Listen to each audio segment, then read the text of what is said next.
Okay, now something that I've done this week that I've not done before, but it's worked really well for me, so I want to share with you, is I've talked a little bit in the past, you may have seen, you may have not, about reverse engineering your task. So if you have a big project to do, you put that in the middle, and then you would reverse engineer it. So you'd go, okay, what are the big things that need to happen? So the conference, speakers, the venue, the food, like what I'm going to say, me having a leaflet, all of these different things.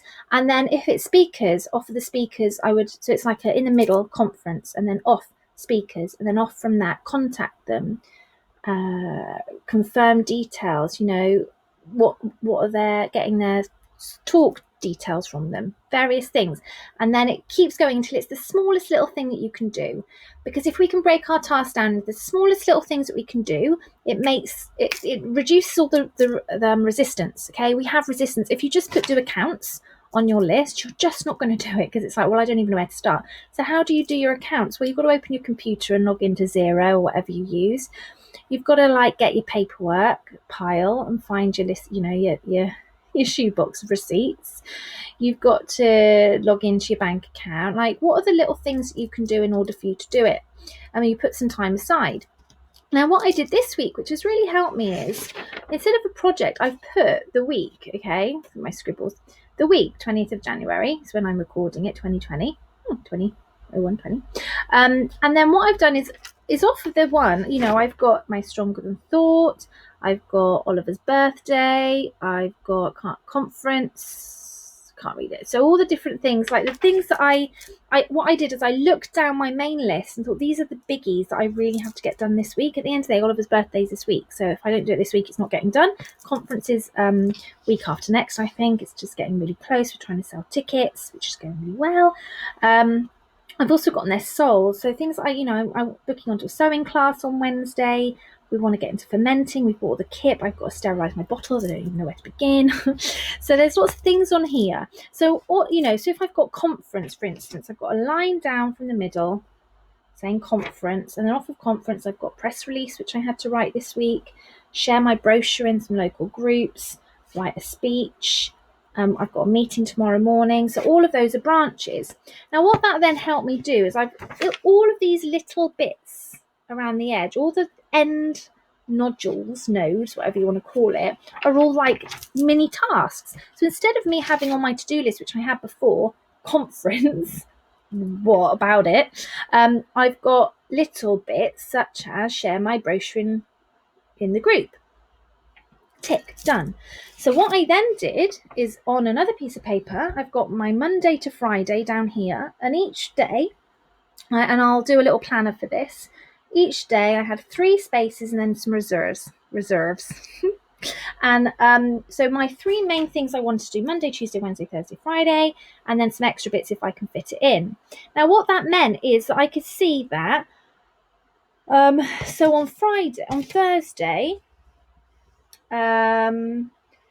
I've got down to do some accounting, to do my receipts and invoices, and to create some packs.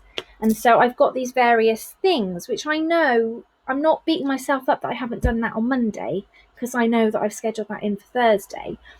And depending on, you can have some gaps. If you don't work on a Friday, then don't have Friday on there, But actually, for me, Friday is my day that I try not to get on the computer.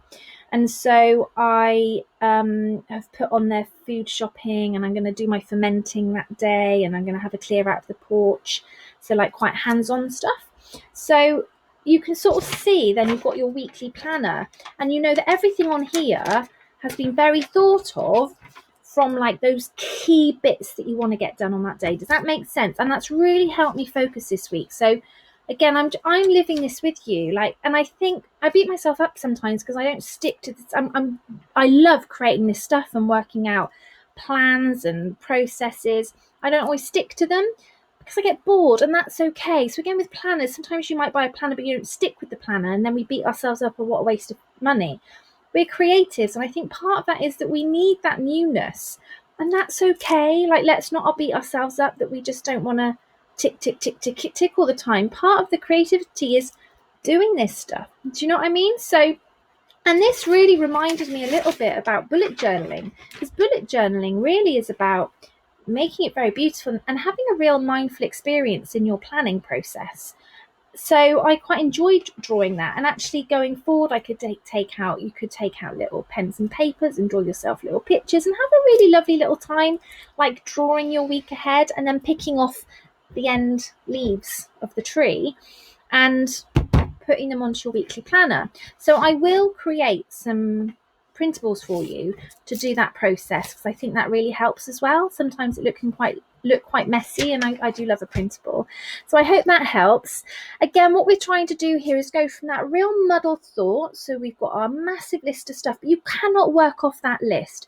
Never ever work from your master list. That is just for you to get it out of your head. It's somewhere safe, so that once a week or once a month you can scan down and go, oh, I need to do that, and then that becomes your priority. And that's what then comes as a priority, that then comes into your weekly plan. Okay, but don't work off that big list, because you will start your day like, I don't even know where to begin, because it's like reams and reams and reams of to-dos. You've got to narrow it down to like 3 things a day that are your core thing, and then other things can fit in around it. And what I loved about it this week, I'm only on Tuesday, but when I came into today, I'd already knocked things off my list today, things that I'd already done, because I was ahead of myself yesterday. So already this week I'm feeling ahead of the game. That's what you want to get to. You don't want to feel like you're falling behind all the time. We only have so much time. I cannot take that massive list that I've got, three long pages of A4, and get that done tomorrow. And if I attempt it, no matter how much I knock the ball out of the ballpark, I will have failed.